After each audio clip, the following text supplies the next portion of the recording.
নমস্কার সকলকে, আমি কার্তিক। সকলকে স্বাগতম শিহরণের নতুন একটি এপিসোডে। আজকের পর থেকে আপনারা শুধু ঘটনা শুনবেন না, দেখবেন। তাই চ্যানেলটি সাবস্ক্রাইব করে বেল আইকনটি অন করে নিন এবং শিহরণের মেম্বার হয়ে যান।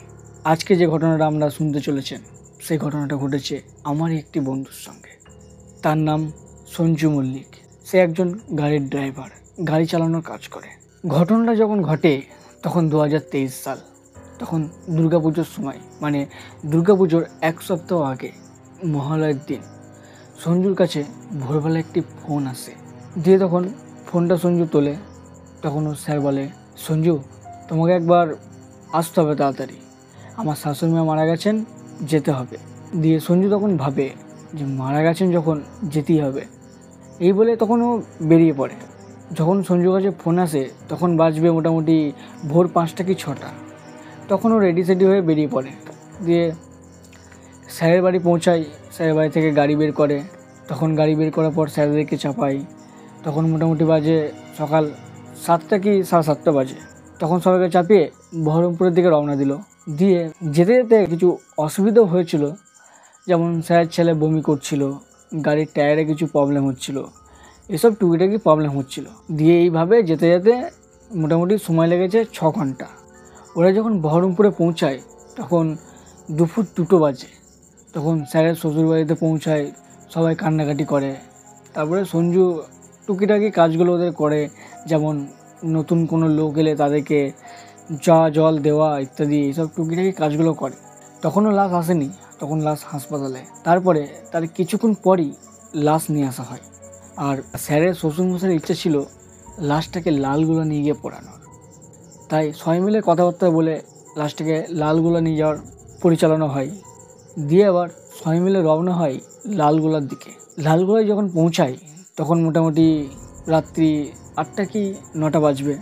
বহরমপুর থেকেও লালগোলা অনেকটাই যেতে সময় লাগে, তাই 8টা কি 9টা বেজে গেছে তখন যেতে।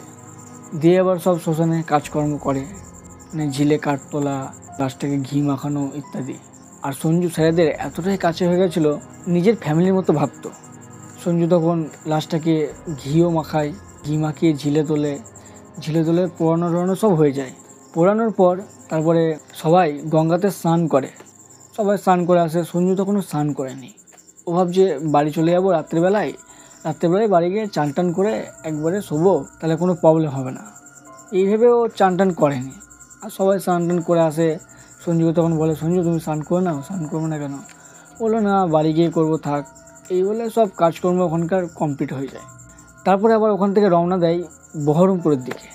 তখন মোটামুটি বহরমপুর যখন পৌঁছায় 11:30 কি 12টা বাজে। বহরমপুরে এসে স্যারদেরকে নামিয়ে তখন সঞ্জু স্যারদেরকে বলে, স্যার আমি এখন চলে যাচ্ছি। তখন স্যার ম্যাডাম সবাই মিলে বলে যে রাত্রিবেলা একা একা যাবে, রাস্তায় কি হবে না হবে, আজকের দিনটা থেকে যাও, কালকেই যাবে। দিয়ে সঞ্জু তখন বলে যে না না স্যার, কোনো অসুবিধা হবে না, রাত্রিবেলা ফাঁকা রাস্তা, একা একাই ঠিক চলে যাব। সকালবেলায় গেলে আবার রাস্তায় জ্যাম, অনেক দেরি হয়ে যাবে। তার থেকে আমি এখন বাড়ি গিয়ে স্নান টান করে একটু ঘুমাতে পারবো, একটু রেস্ট নিতে পারবো। এই বলে ওখান থেকে সঞ্জু বেরিয়ে আসে। ও যখন বেরোয় তখন মোটামুটি 12টা বাজবে। আর ওইদিকে বহরমপুর থেকে বাড়ি আসতে মোটামুটি 4.5 ঘন্টা থেকে 5 ঘন্টা সময় লাগে। আর ওইদিকে নতুন হাটের রাস্তাটা খুবই খারাপ, তাই কাটো হয়ে আসছিলো সঞ্জু সেদিন। দিয়ে কাটো হয়ে আস্তে আস্তে ওখানে একটা জীবন্তী বলে জায়গা আছে, সেখানেও একটু দাঁড়ায়। ওখানে একটু কাউন্টার আছে, ওখানে গিয়ে বিয়ার কেনে একটা। বিয়ার কেনেও খেতে খেতে আবার গাড়ি স্টার্ট করে বেরিয়ে পড়ে। বেশ যাচ্ছে বিয়ার খেতে খেতে, কোনো অসুবিধা নেই। আর ওইদিকে রাস্তায় যানবাহন খুবই কম, মানে নেই বললেই চলে। ও একা একাই বেশ আসছে। তো আস্তে আস্তে অনেকটা আসার পর ওখানে একটি পাঁচন্দির মোড় বলে একটি জায়গা আছে, যেখান থেকে বর্ধমান ও মুর্শিদাবাদের বর্ডার বললেই চলে। সেখানটায়ও গাড়িটা দাঁড় করায়, কিন্তু জানতো না যে ওর পাশে একটি কবরস্থান আছে। তখন ও মানে খুব জোর বাথরুম পেয়েছে। বাথরুম করে আবার গাড়িতে চাপে। তখন ও জানে না যে কোথায় বাথরুম করেছে। দিয়ে গাড়ি স্টার্ট করে আবার যেতে শুরু করে। কিছুটা গিয়ে ওখানে একটি রেল গেট আছে। তখন সেই রেল গেটটা চালু হয়নি, 2023 সালে তখন চালু হয়নি। কিন্তু ও জানতো যে রেল গেটটা তখনও চালু হয়নি। তখন ওর এমনই মানে মাইন্ডটা হয়ে গেছিলো, ও সব ভুলে গেছে। ও সেই রেল গেটটার সামনে গিয়ে দেখে রেল গেটটা পড়ে আছে। ওর কিন্তু মনে নেই যে রেলগেটটা বন্ধ, 2023 সাল তখন চালু হয়নি, ও জানতো। তা সত্ত্বেও ও রেলগেটটা পড়ে আছে, ওর সামনে গিয়ে দাঁড়িয়ে আছে। ও তখন বুঝতে পারেনি যে রেলগেটটা কেন পড়ে আছে। তখন মাথায় নেই যে রেলগেটটা চালু হয়নি। অনেকক্ষণ ধরেও দাঁড়িয়ে আছে, প্রায় আধা ঘন্টা হয়ে যাবে। তখন ও ভাবছে একবার নেমে দেখি। আর ওই রেলগেটের কাছে কিন্তু কেউ নাই, একটা লোকও নেই, কোনো স্টেশন মাস্টার একটা লোক কোথাও কে নেই। ও রেলগেটটার সামনে একাই গাড়িটা দাঁড় করিয়ে আছে। তারপর ও গাড়ি থেকে নামতে চাইছে, নেমে দেখতে যাচ্ছে যে কী হচ্ছে, রেলগেটটা উঠছে না কেন। যখনই ও গেটটা খুলে নামতে যাচ্ছে তখনই ওর গায়ে কাঁটা দিয়ে উঠছে। মনের মধ্যে একটা আতঙ্ক ধরে নিয়েছে যে কী হচ্ছে আমার সঙ্গে, বুঝতে পারছি না, মানে ভয় ভয় লাগছে। যে ছেলে রাত্রি 1টা 2টো নয় কাজ করে বাড়ি আসে, সেই ছেলে তখন ভয় খাচ্ছে। মানে কি অনুভূতিটা ওর সঙ্গে হচ্ছিল ও নিজেই বুঝতে পারছিল, আমরা থাকলে আমরা বুঝতে পারতাম। তো তারপরে এরকমই হচ্ছে, ও নামতে আর পারছে না ওখান থেকে। এতটাই ভয়াবহ দৃশ্য যে ওখান থেকে নেমে দেখবে কি হচ্ছে না হচ্ছে সেইটুকু করতে পারছে না। তারপরে কিছু না করতে পেরে চুপচাপ গাড়ির মধ্যে বসে আছে একা, মানে মনে আতঙ্ক ভয় নিয়ে চুপচাপই বসে আছে একা। তার কিছুক্ষণ পরেই রেলগেটটা নিজে থেকে উঠে গেল। তখন গাড়ি স্টার্ট দিয়ে এগোতে শুরু করলো আস্তে আস্তে। ও যত এগোচ্ছে রেলগেটটা ওর সঙ্গে সঙ্গে মনে হচ্ছে তত আসছে পিছু পিছু। মানে ও গাড়ি নিয়ে এগোচ্ছে, ওর মনে হচ্ছে রেলগেটটা ওর পিছনেই আছে। দিয়ে কিছুটা এগোনোর পর গাড়ির লাইটটা আবার বন্ধ হয়ে যায়। তখন ও কী করবে বুঝতে পারছে না।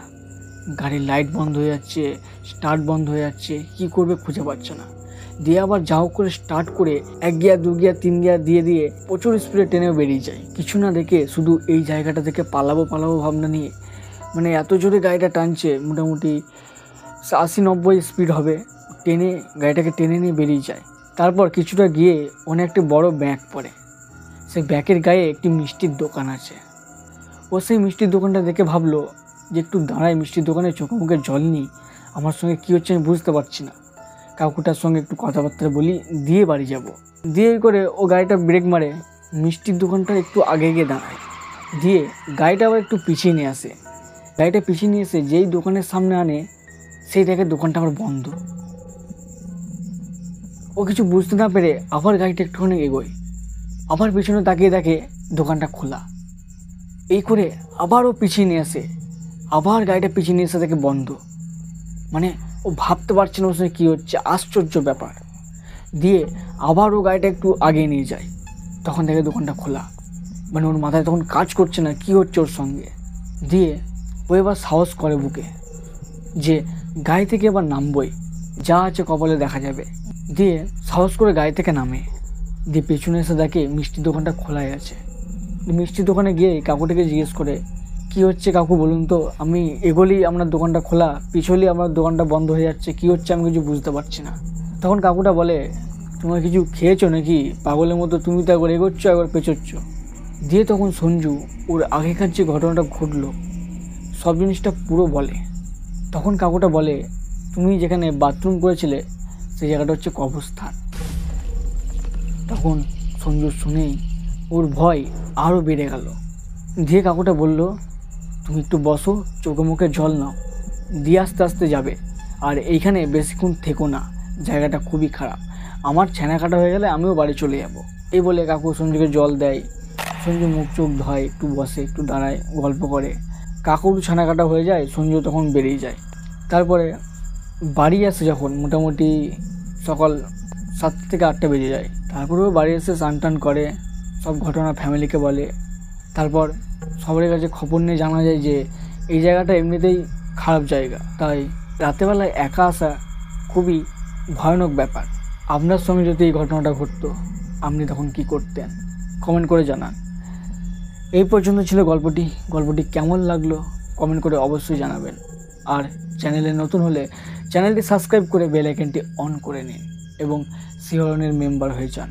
আর আপনার কাছে যদি এরকম গল্প থাকে, আপনার সঙ্গে কোনো ঘটনা ঘটেছে বা আপনি কারো কাছ থেকে শুনেছেন সত্য ঘটনা, আপনি আমাকে পাঠাতে পারেন। নিচে ডিসক্রিপশানে ইমেল আইডি দেওয়া আছে, সেখানে গিয়ে পাঠাতে পারেন। আমি আপনার গল্পটা সবার সামনে তুলে ধরব। দেখা হচ্ছে পরের এপিসোডে। ভালো থাকবেন, সুস্থ থাকবেন, ধন্যবাদ।